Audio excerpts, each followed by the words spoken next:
black, renois, africain, noir. Je pense que toi aussi t'en as marre, tu sais pas trop te positionner et surtout comment appeler ces personnes-là. On va voir ça tout de suite dans cette vidéo.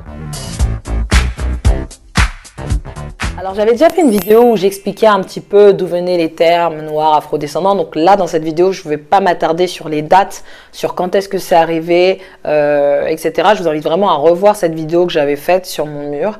Et là, vous aurez plus de détails. Aujourd'hui, on va vraiment s'attarder sur les mots, sur pourquoi ces mots sont problématiques et l'importance de l'existence de la communauté dite noire au travers des mots, surtout. Mots M-O-T-S. Alors, le premier mot qui est souvent utilisé pour nous définir, c'est le mot noir. Des personnes noires. Alors oui, c'est le mot qu'on emploie le plus souvent. C'est un petit peu comme négritude, hein. On l'emploie parce que c'est comme ça qu'on nous voit. Parce que quand tu nais, tu ne te dis pas que tu es noir, tu te dis que tu es la norme. Tu ne te dis pas que tu es dans une case ou autre. Donc tu te considères comme étant la norme. Sauf que très rapidement, cette société te rappelle que tu es noir. Ce qui dérange avec le mot noir, c'est tout ce qui est rattaché derrière. Parce que ce système raciste a fait en sorte que tout ce qui est rattaché au noir soit péjoratif. Et que tout ce qui est au contraire rattaché au blanc soit positif. Et c'est justement cette notion qui dérange, parce que quand une personne dit « vous êtes noir », eh bien, c'est comme si on vous ramenait à la figure « vous êtes le mal ». Et ça, c'est très problématique. Et ça se sent dans le vocabulaire des gens, parce que les personnes typées caucasiennes, aujourd'hui, ont parfois du mal à dire « noir ». Vous verrez, il y a des bugs. Mais avale, vomi, je sais pas, mais dis-le. Et en fait, ça vous montre cette gêne qu'il y a dans ce mot et justement le mal-être que ce mot peut poser quand vous appelez une personne noire et que cette personne doit passer toute sa vie à apprendre à accepter qu'on la voit comme une personne noire. C'est un peu délicat, on l'accepte, mais c'est vrai qu'on sait très bien que la source, voilà, les idées noires, tout ça, nous, c'est pas pour nous, quoi. Deuxième mot, personne de couleur. Alors ce mot, je l'ai en horreur. Je peux pas saquer ce mot.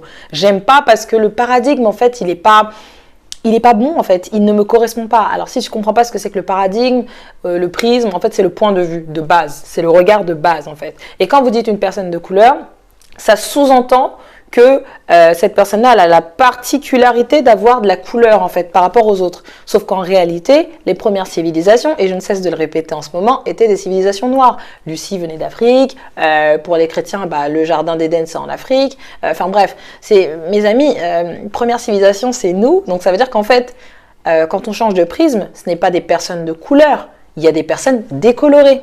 Parce qu'en fait, en fonction, revoyez les phénotypes, j'aime bien parler de ça, en fonction de l'environnement où ces populations se sont après dispersées sur la Terre, la peau a perdu de sa mélanine. Il y a plein de choses, les cheveux ont perdu leur boucle, enfin il y a plein de choses qui se sont adaptées à l'environnement. Donc quand on dit qu'une personne est une personne de couleur, c'est comme si vous lui ajoutez quelque chose alors qu'en réalité, on n'ajoute rien, c'est la formule de base, c'est le zéro. Donc c'est ça qui est assez dérangeant en fait. Et ce qui est marrant avec le terme noir, si je l'oppose au terme blanc, c'est que noir on a du mal à le dire parce que c'est péjoratif, mais en même temps blanc, si vous dites à une personne blanche qu'elle est blanche, elle le prend comme étant une insulte. Moi je suis pas blanche, moi je suis espagnole, mais t'es blanc. Voilà, tu vois. Ou non, moi je suis pas blanc, les blancs c'est nanana, mais moi je suis, je sais pas, moi je suis égyptienne. Oui, mais quand je te regarde, t'es blanc. Et en fait, les gens ont du mal avec ces termes-là parce qu'en fait, quand vous dites à une personne qu'elle est blanche, vous la faites exister au travers de votre regard. Et c'est très malaisant.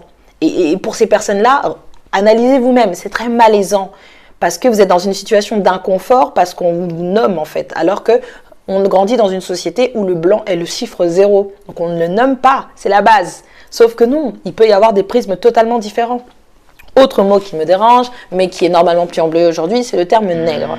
Pourquoi nègre est péjoratif? Tout simplement parce que nègre s'oppose au mot libre. Parce qu'auparavant, le blanc, on ne le nommait pas.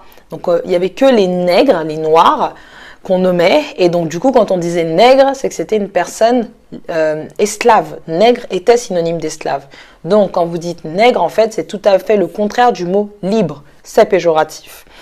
Autre mot encore qui me dérange, c'est le terme black, renois. Ça, c'est des termes, je peux pas, parce qu'en fait, c'est fuir une réalité. Quand vous dites une personne est black, renois, c'est en fait, vous êtes en train de traduire que vous avez du mal à dire noir, que vous avez du mal avec les autres termes, que vous avez du mal à me faire exister par des termes tout à fait corrects, ou tout simplement, vous ne savez pas comment me définir, et donc vous dites black, renois. Parce que ça sonne bien et parce que c'est plus facile. Alors, aux États-Unis, je suis une femme black. Ça, c'est clair. Mais je ne suis pas aux États-Unis, en fait. Pourquoi le terme black est mieux utilisé? Je l'ai expliqué dans ma vidéo. C'est tout simplement parce que l'identification elle est plus positive. Quand vous parlez de black, vous parlez Oprah Winfrey, vous parlez de Denzel Washington, vous parlez de tous ces gens-là qui donnent envie d'être black. Donc forcément, les gens l'acceptent plus facilement. Mais non, en fait. Non, le Renoir, c'est stylé, c'est noir, mais c'est à l'envers, c'est en verlan, ça passe bien. Mais non, en fait, non, on n'est pas tous de la street, les gars. Afrodescendant. Alors ça, c'est le terme, quand j'avais fait ma vidéo, j'avais dit, il passe mieux, mais en fait, non, parce que quand tu fais des recherches, afrodescendant, c'est descendant d'Africains. Donc au final, les personnes maghrébines sont aussi afrodescendantes, finalement. Et encore plus, j'insisterai encore plus sur le fait que afrodescendant, ça vient de africain. Africain, ça vient de Afrique. Afrique, ça vient de Ifria. Et Ifria, c'était une divinité berbère, je crois, amazigh. Parce qu'en fait, auparavant, les Africains, c'était les peuples d'Afrique du Nord, c'est-à-dire les peuples blancs d'Afrique, qu'on nommait comme ça. Et le reste de l'Afrique, on dit subsaharienne, alors qu'elle pourrait très bien être au-dessus du Sahara en fonction de la Terre, parce que la Terre, elle est ronde, elle tourne dans tous les sens, hein, c'est encore autre chose. Et donc, tous les peuples qui étaient en dessous, ça me dérange encore, il faut que je change de prisme, étaient appelés les peuples éthiopiens. Voilà, c'était pas l'Éthiopie que vous voyez aujourd'hui, c'était les peuples noirs, tout simplement. Et donc, en fait, c'est pour ça qu'il faut changer de prisme. Et j'aime pas aussi les termes type les peuples mélanisés, parce que ça veut dire quoi? C'est des peuples où on a rajouté de la mélanine, alors que non, c'est la peau de base, il n'y a pas d'ajout de mélanine. Donc, c'est vraiment important de comprendre qu'il est important aujourd'hui qu'on arrive à nous définir. Il faut créer des mots, je pense, très certainement, ou mieux accepter ce que l'on nous donne en changeant la définition, mais en étant quand même conscient de ce qui se cache derrière. Et c'est très, très, très, très important qu'on arrive à nous définir. Très important. Parce qu'en fait, si on n'arrive pas à nous définir, c'est comme si nous n'existions pas. Et c'est quand même, ce système est tellement bien fait que même nous-mêmes, on ne sait pas comment on doit nous appeler. C'est quand même dingue. C'est quand même incroyable. Enfin bref, j'espère que tu as kiffé cette vidéo et qu'elle va te faire méditer. Et on se retrouve pour une prochaine vidéo la prochaine fois. Bisous.